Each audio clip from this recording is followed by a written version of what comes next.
সবাইকে প্রীতি ও শুভেচ্ছা আজকের এই অনলাইন ক্লাসে। আশা করি তোমরা সবাই ভালো আছো বাড়িতে। আজকে আমরা আলোচনা করব পদার্থবিজ্ঞান প্রথম পত্রের দ্বিতীয় অধ্যায় ভেক্টর।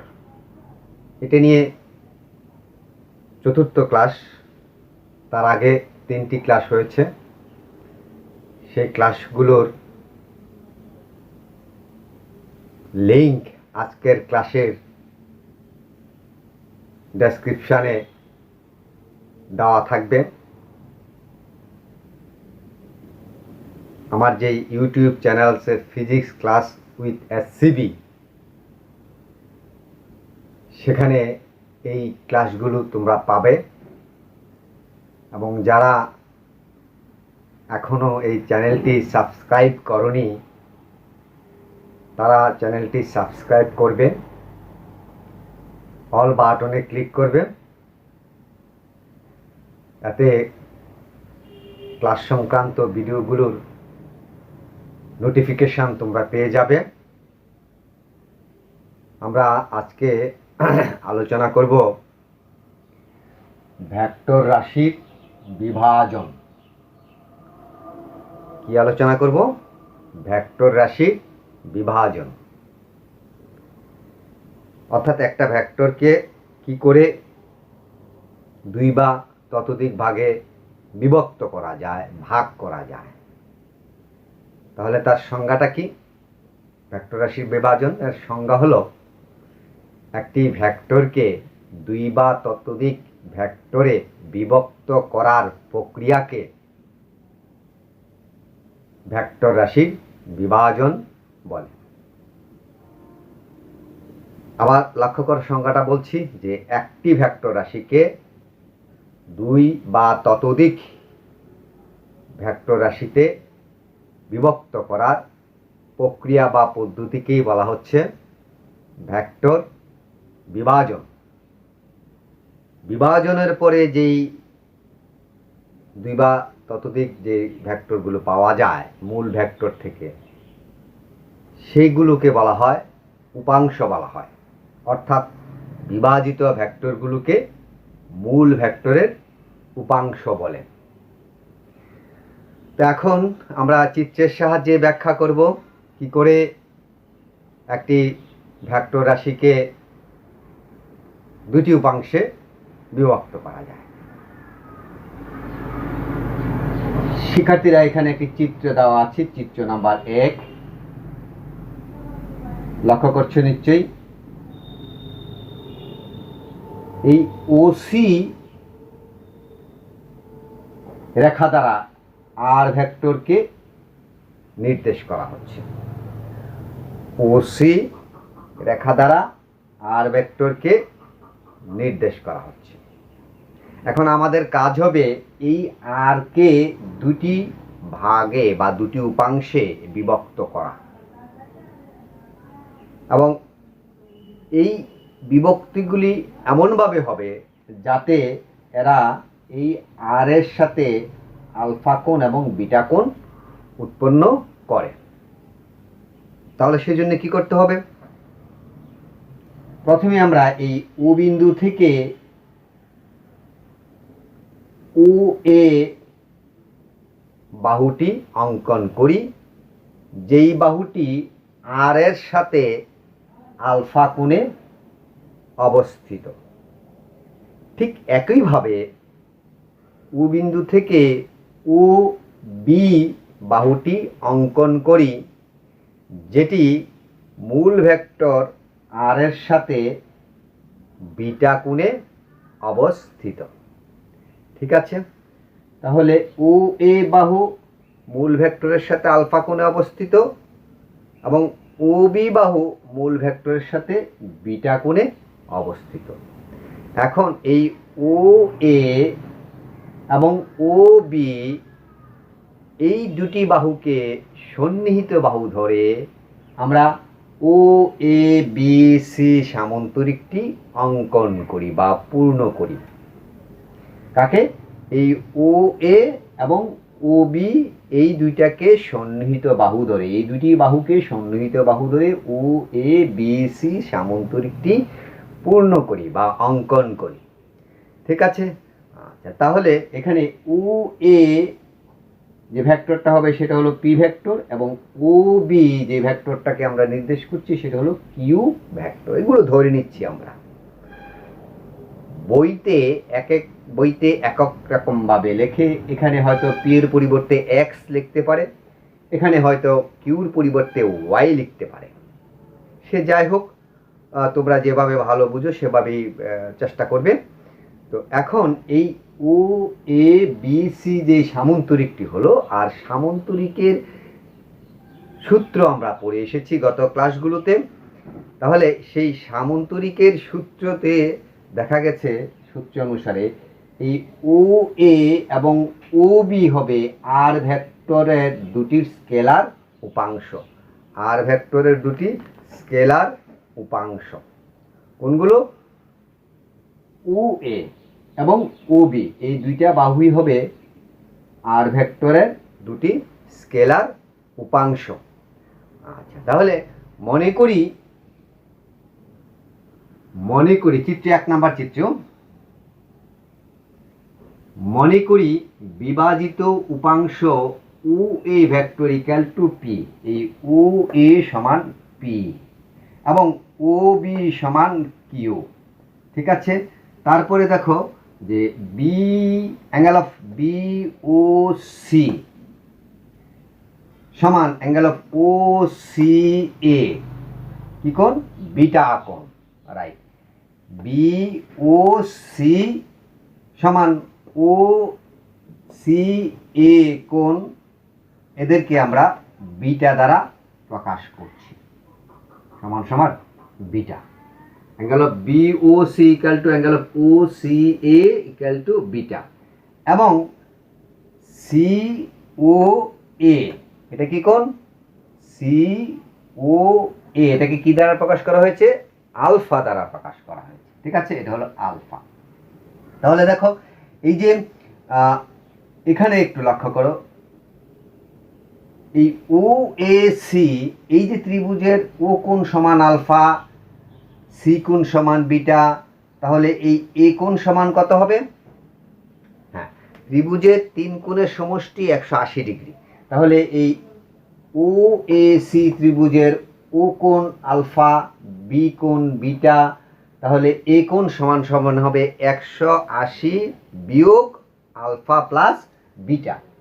সুতরাং angle of O A C সমান 180 minus alpha plus beta. Clear? কারণ যেহেতু 3 কোণের সমষ্টি 2 সমকোণ, সেখান থেকে 2টি কোণ বাদ দিলে তৃতীয় কোণটির মান পাওয়া যায়। আচ্ছা, তাহলে এখন এখানে দেখো যে ও এ সি একটা ত্রিভুজ আছে। তোমরা হয়তো পড়ে আসছো ত্রিভুজের ক্ষেত্রে ত্রিকোণমিতিতে সাইনের সূত্র বলতে একটা কথা আছে। তাহলে এখন আমরা এই ও এ সি ত্রিভুজে ত্রিকোণমিতির সাইনের সূত্র প্রয়োগ করব। তাহলে প্রশ্ন আসতে পারে যে স্যার সাইনের সূত্রটা কি? আমি সংক্ষেপে বলে নিচ্ছি যে একটি বাহু এবং তার বিপরীত কোণের সাইনের অনুপাতগুলো সর্বদা সমান। একটি বাহু এবং তার বিপরীত কোণের সাইনের অনুপাতগুলো সর্বদা সমান। তাহলে যে কথাটা বলছি সেই কথার সাথে এখন ও এ সি তার বাস্তব রূপ দেই। ও এ একটা বাহু, তার বিপরীত কোণ হলো বিটা, তাহলে তাদের ও এ বাহু এবং তার বিপরীত কোণের সাইনের অনুপাত হবে O A divided by sine B. Clear? O A divided by sine B. তারপরে আসো আবার এসি একটা বাহু, তার বিপরীত কোণ হলো আলফা, অতএব তাদের অনুপাত হবে AC by sine alpha. AC by sine alpha. তারপরে ওসি তার বিপরীত কোণ হলো এই কোণটা, এবং এই কোণের মান আমরা দেখেছি 180 মাইনাস আলফা প্লাস বিটা। তাহলে OC divided by sine 180 minus alpha plus beta. বুঝতে সমস্যা আছে? যে এই ও এ সি এই ত্রিভুজটার মধ্যে আমরা সাইনের সূত্র প্রয়োগ করছি। O A by O A divided by sine beta equal to A C divided by sine alpha equal to O C divided by sine 180 minus alpha plus beta. তাহলে ও কে আমরা মান নিচ্ছি শুধু পি দ্বারা প্রকাশ করছি। তাহলে P by sine beta equal to Q by sine alpha equal to R by ওসিকে আর দ্বারা R by sine 180 minus alpha plus beta. এখন এখানে আমরা একটু লক্ষ্য করো যে এই যে আমরা এখন এখানে লিখলাম, কি লিখলাম, যে এই যে সাইন 180 মাইনাস আলফা প্লাস বিটার পরিবর্তে লিখে দিলাম কি, যে সাইন আলফা প্লাস বিটা। যেহেতু sine 180 minus theta equal to sine theta, এটা হলো ত্রিগোণমিতির কথা, যে সাইন 180 মাইনাস থিটা সমান সমান সাইন থিটা। তো আমাদের এখানে থিটার পরিবর্তে আছে আলফা প্লাস বিটা, অতএব এখানে হবে আলফা প্লাস বিটা। ক্লিয়ার? আচ্ছা, তাহলে এখন দেখো এই যে এটা হলো 1 নাম্বার সমীকরণ দ্বারা, এটাকে আমরা বাহুগুলোর সাথে কোণগুলোর যে অনুপাত সেটাকে আমরা 1 নাম্বার সমীকরণ দ্বারা লিখে রাখছি। এখন দেখো এখানে এই পি বাই সাইন বিটার সাথে R by sine alpha plus beta এই দুইটা কম্পেয়ার করব। তাহলে কি হচ্ছে, P by sine beta equal to R by sine alpha plus beta. বা এটাকে একটু রিঅ্যারেঞ্জ করলে দাঁড়ায় কি, P equal to R sine P equal to R sine beta divided by sine alpha plus beta. এটাকে আমরা 2 নাম্বার সমীকরণ দ্বারা লিখে রাখছি। তারপরে দেখো এখানে এবার এই কিউর বাহুর সাথে এটার সাথে এটা করব, এবং Q by sine alpha equal to R by sine alpha plus beta. এটাকে রিঅ্যারেঞ্জ করলে কি লেখা যায়, Q equal to R sine alpha divided by sine alpha plus beta. এটাকে আমরা 3 নাম্বার সমীকরণ দিচ্ছি। তাহলে এই 2 এবং এই 3 যে সমীকরণ দুটি পেলাম আমরা, সেই সমীকরণগুলো হলো এই যে আর ভেক্টরটা ছিল, এই আর ভেক্টরটার দুটির উপাংশ এবং এদের মান। আর ভেক্টরটাকে এখন আমরা দুইটা উপাংশে ভাগ করলাম, একটা হলো পি, একটা হলো কিউ, এবং এই পি এর মান হলো R by sine beta divided by sine alpha plus beta, এবং কিউ উপাংশের মান হলো Q equal to R sine alpha divided by sine alpha plus beta. এটা হলো আমাদের 3 নাম্বার সমীকরণ। সমীকরণ 2 এবং 3 হলো আর ভেক্টর দুটির উপাংশ। এই কাজগুলো আমরা করলাম, যে একটা ভেক্টর যখন মূল ভেক্টর একটা ভেক্টরকে দুইটা উপাংশে বিভক্ত করলাম, এবং এই দুটি উপাংশ মূল ভেক্টরের সাথে যথাক্রমে আলফা এবং বিটা কোণে অবস্থিত ছিল। এখন যদি এই দুটি ভেক্টর অর্থাৎ এই পি উপাংশ এবং কিউ উপাংশ যদি এইভাবে হেলানো না থেকে পরস্পরের সাথে লম্ব থাকে, চিত্র নাম্বার 2, পি উপাংশ এবং কিউ উপাংশ এই দুটি উপাংশ যদি এখানে দেখো 1 নাম্বার চিত্রে হেলানো আছে, সামন্তরিকের আকারে আছে পি এবং কিউ উপাংশ দুটির মধ্যে, আর দ্বিতীয় চিত্রে দেখো পি এবং কিউ এই দুটি উপাংশ পরস্পরের সাথে সমকোণে অর্থাৎ 90 ডিগ্রি কোণে অবস্থান করছে। এখন এই উপাংশ দুটি যদি 90 ডিগ্রি কোণে অবস্থান করে, তাহলে সেই ক্ষেত্রে আমাদের এই যে উপাংশ দুটির মান কীরকম হবে সেটি এখন আমরা আলোচনা করছি।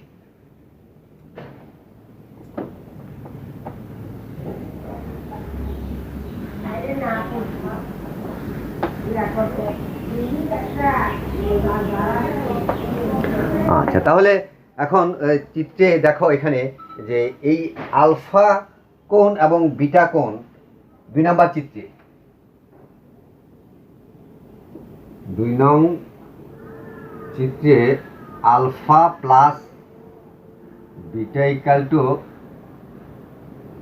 90 ডিগ্রি, কারণ উপাংশ দুটি সমকোণে অবস্থিত, ফলে এদের মধ্যবর্তী কোণ হলো 90 ডিগ্রি। ঠিক আছে, তাহলে সাইন, উভয় পক্ষে যদি সাইন নেই, alpha plus beta equal to sine 90 degree, এবং সাইন 90 ডিগ্রির মান জানি কত আমরা 1, সাইন 90 ডিগ্রির মান জানি আমরা 1। তাহলে এখন এখানে যে এই 2 নাম্বার যে সমীকরণটা ছিল, 2 নাম্বার সমীকরণটা ছিল, সেখান থেকে আমরা লিখতে পারি যে পি ইকুয়াল টু কি ছিল আমাদের, পি ইকুয়াল টু ছিল, 2 নাম্বার সমীকরণটা ছিল P equal to R sine beta divided by sine alpha plus beta, R sine beta divided by sine alpha plus beta. তাহলে এখন এটাকে লেখা যায় কি, যে এই সাইন আলফা প্লাস বিটার মান হলো 1, তাহলে লেখা যায় আর সাইন বিটা, এটাকে দিলাম আমরা 4 নাম্বার সমীকরণ। একইভাবে আবার কয় নাম্বার থেকে, 3 নাম্বার থেকে, 3 নাম্বার থেকে দেখো, 3 নাম্বার এই যে সাইন আলফা প্লাস বিটা, এর পরিবর্তে লিখে দিই যদি আমরা সাইন 90, আর সাইন 90-র মান কত, সাইন 90-র মান হলো 1, তাহলে লেখা যায় যে কিউ ইকুয়াল টু শুধু থাকছে কি আর সাইন আলফা, এটাকে দিলাম আমরা 5 নাম্বার সমীকরণ। কি বুঝতে সমস্যা হচ্ছে? এখানে দেখো যে 4 নাম্বার সমীকরণটা ছিল, 2 নাম্বার সমীকরণটা ছিল, সেই 2 নাম্বার সমীকরণে P equal to R sine beta divided by sine alpha plus beta. এখন এই সাইন আলফা প্লাস বিটা, এই উপাংশ দুটি যদি 90 ডিগ্রি কোণে অবস্থান করে, তাহলে সাইন আলফা প্লাস বিটার মান হয় সাইন 90 ডিগ্রি এবং এর মান হয় 1। তাহলে আমরা লিখতে পারি পি ইকুয়াল টু, সুতরাং পি ইকুয়াল টু লিখতে পারি কি আর সাইন বিটা, এবং একইভাবে এই 3 নাম্বার সমীকরণ থেকে লিখতে পারি Q equal to R sine alpha. এ পর্যন্ত ক্লিয়ার? আচ্ছা, ঠিক আছে। আবার যেহেতু এখন লক্ষ্য করো, তাহলে যেহেতু যে alpha plus beta equal to কত, 90 degree, alpha plus beta equal to 90 degree, বা সেখান থেকে শুধু বিটা ইকুয়াল টু হবে কত, 90 ডিগ্রি মাইনাস আলফা। ঠিক আছে, এ পর্যন্ত বুঝতে সমস্যা আছে? আচ্ছা, যদি এখন উভয় পক্ষে সাইন নেই,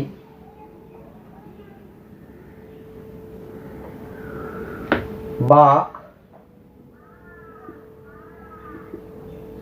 sign beta equal to sine 90 minus alpha, বা sine beta equal to sine 90 minus alpha, trigonometry. কি ট্রিগোনোমেট্রি? সাইন 90 মাইনাস থিটা সমান সমান হবে cos theta, right? Cos theta, থিটার জায়গায় কি আছে, আলফা আছে। যেহেতু সাইন 90 মাইনাস থিটা সমান সমান কস থিটা, ঠিক আছে, সাইন 90 মাইনাস থিটা সমান সমান কস থিটা। তাহলে এখন আমাদের এই যে 4 নম্বর সমীকরণটা, সুতরাং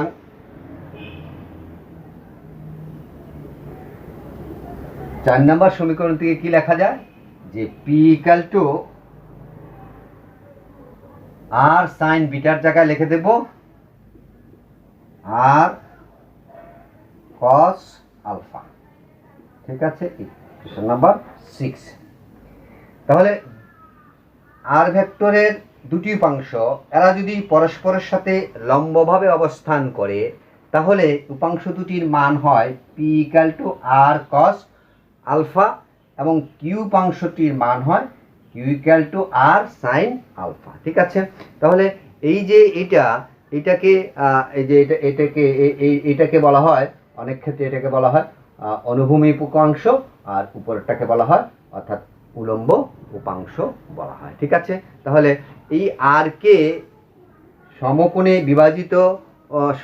বিভাজিত করলে তার দুটি উপাংশ আমরা পেলাম, যে একটা হলো পি এবং তার মান হলো আর কস আলফা, এবং আরেকটা হলো কিউ এবং তার মান হলো Q equal to R sine alpha. ঠিক আছে, এই হলো আজকে আমাদের একটি ভেক্টরকে উপাংশে বিভাজিত করা বা ভেক্টরের বিভাজন, ভেক্টর রাশির বিভাজন।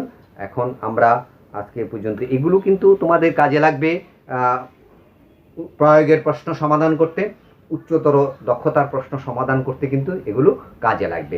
এবং এই ক্লাসগুলো যদি ভালোভাবে লক্ষ্য করে তাহলে আমার মনে হয় উদ্দীপকে যে প্রশ্নগুলো হবে সেই প্রশ্নগুলো সমাধান করতে তোমাদের অসুবিধে হওয়ার কথা না।